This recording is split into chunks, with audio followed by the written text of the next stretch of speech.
What's up guys? Kamusta kayo? Kasi ako, okay naman. At sana kayo rin. Sa tulong ng ating poong may kapal, magiging ayos ang lahat. Bagaman mahirap ang ating dinaranas ngayon, aking minimithi lamang na maging ayos ang lahat. Huwag munang lumabas kung kinakailangan. Kung kailangan man lumabas, always wear your mask and face shield. And always bring an alcohol with you. So let's start the day right. And I hope pwede na kayong matuto. Para sa ating activity na pinangalanang Developing the Skill, a Bookkeeping Tutorial Video, magkakaroon tayo ng series of topics na matatakel patungkol sa bookkeeping. At ito ang unang step para mabigyan kayo ng konting background papuntang accounting. This is the perfect topic para sa mga aspiring CPAs and CSAs dyan. Or kung hindi naman, para matulungan kayo sa inyong mga business. Tayo magsimula, nais ko lamang ipakilala ang aking sarili. Ako nga pala si Kuya Sherwin, ang inyong teacher for the day. Wow, teacher! Pero sige, handa akong magturo para may matutunan tayo para sa araw na ito. Kaya, arat na! Para sa ating unang episode, ang ituturo ko para sa araw na ito ay kung ano nga ba ang bookkeeping. Siguro marami sa inyo ang hindi pa napapakinggan ang salitang ito. Pero, unti-unti nyo itong maiintindihan. Again, if may hindi kayo naiintindihan, huwag kayong mahiyang magtanong. Sorry nga pala for any disturbing sounds. I hope maging clear ang discussion ko. So, ano nga ba ang matututunan natin para sa araw na ito? First, to understand the definition of bookkeeping. Gaya nga ng nasabi ko kanina, maiintindihan ninyo kung ano ang definition ng salitang ito. Second, to classify and compare bookkeeping from accounting. Mayroon kasing pagkakahambing at pagkakaiba ang bookkeeping sa accounting. At iyan ang i-discuss natin. Gagawin natin itong mas simple para mas maintindihan ninyong lahat. Huli, to know the birth history of bookkeeping. Siyempre, para mas maintindihan natin ang bookkeeping, kailangan nating alamin ang pinagmulan nito. Kaya handa na ba kayong matuto? Kasi excited na talaga ako at hindi na ako makapaghintay. May kilala ba kayong nagmamay-ari ng isang sari-sari store? O kaya naman minamanage ito ng inyong pamilya o kamag-anak? O kaya naman gusto mong malaman kung saan napapapunta ang iyong mga ginagastos para makapagsimula ka ng makapag-ipon para mabili ang inyong mga gusto. O kaya naman, regalo para sa inyong mga magulang.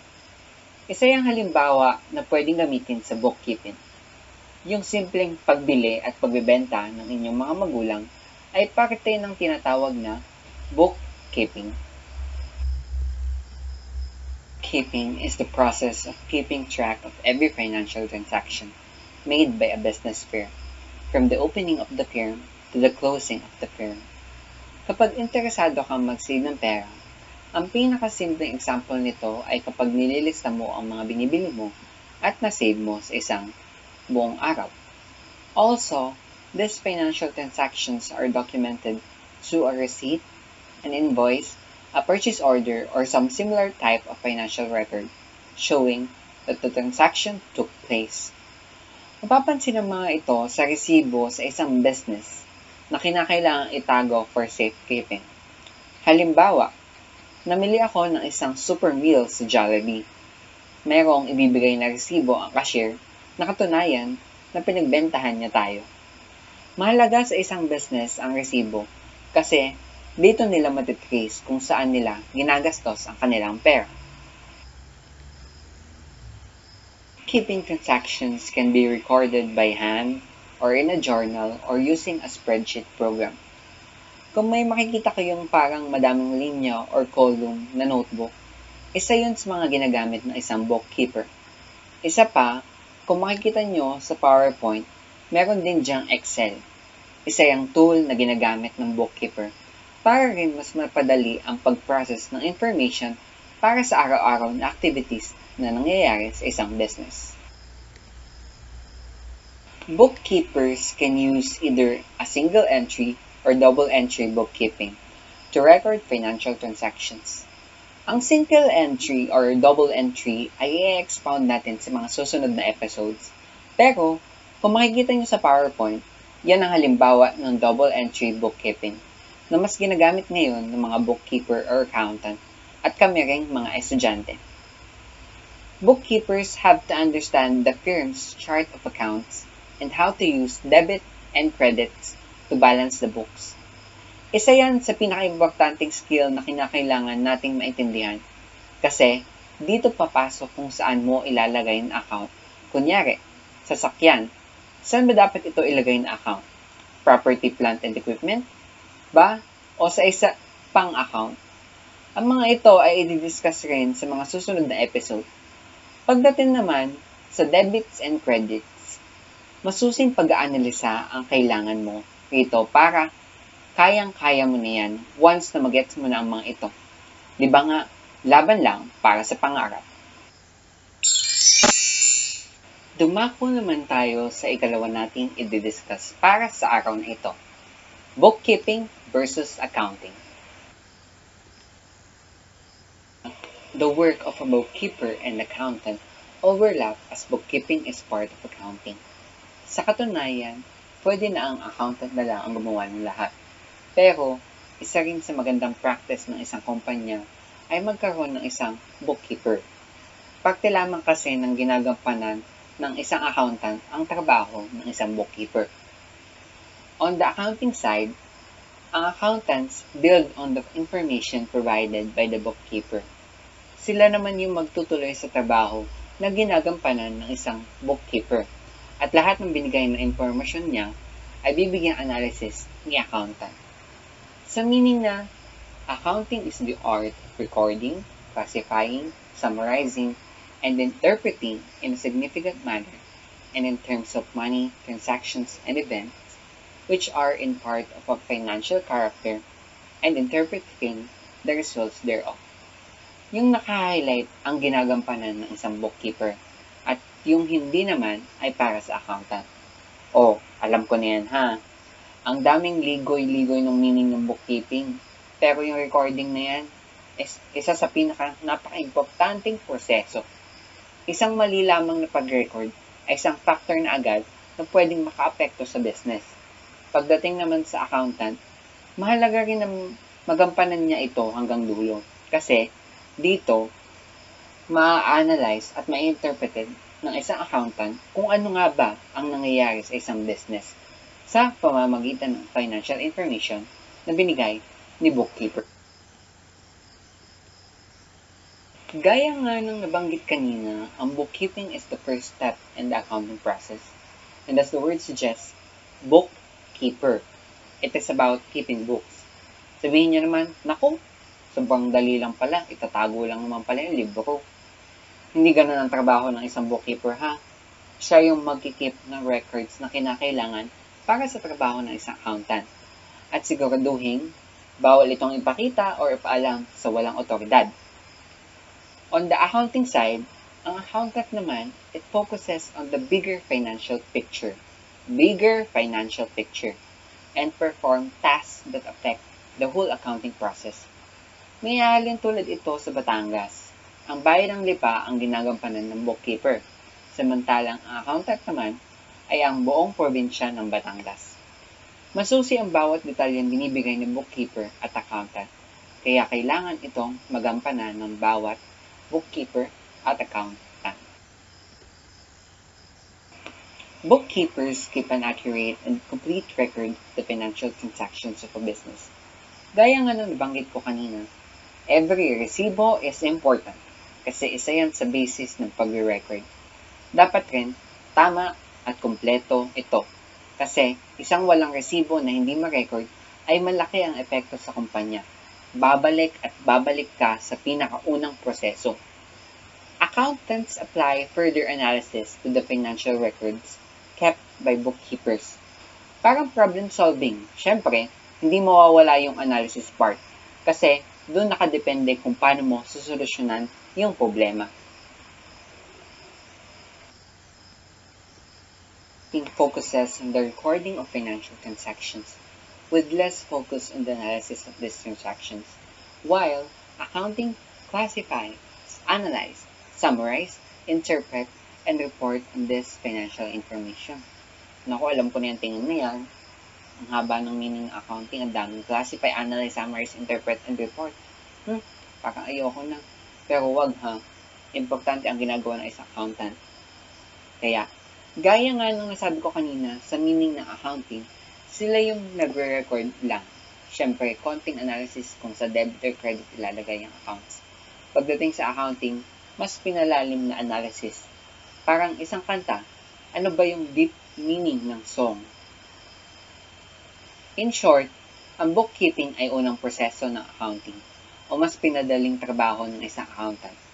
Ang accountant naman ay pumapatungkol sa masusing pag-aanalisa ng detalye na binibigay ng isang bookkeeper. Tandaan, bookkeeper at accountant. Siguro napagod kayo, ang daming info. Nakakatamad na makinig. Pero, konti muna tayong trivia dyan para mag-rest ang ating mga utak mula sa napakadaming info. Alam niyo ba ang word na bookkeeping ay isang kakaibang word? Kung inyong mapapansin, mayroong 2 O, 2 K, at 2 E na magkakadikit, which makes it unique. Nagets niyo ba or na-amaze rin kayo nung nalaman niyo yan? Kasi ako, oo. Thanks to my economic professor na nagturo sa amin yan. Bonus points kasi yun eh. Kaya sayang naman ang 1 point. Ayun, share ko lang guys. At dumating na nga tayo sa huling parte ng ating pag-aaralan para sa araw na ito. Ang pinagmulan o history ng bookkeeping. Yehey, patapos na tayo.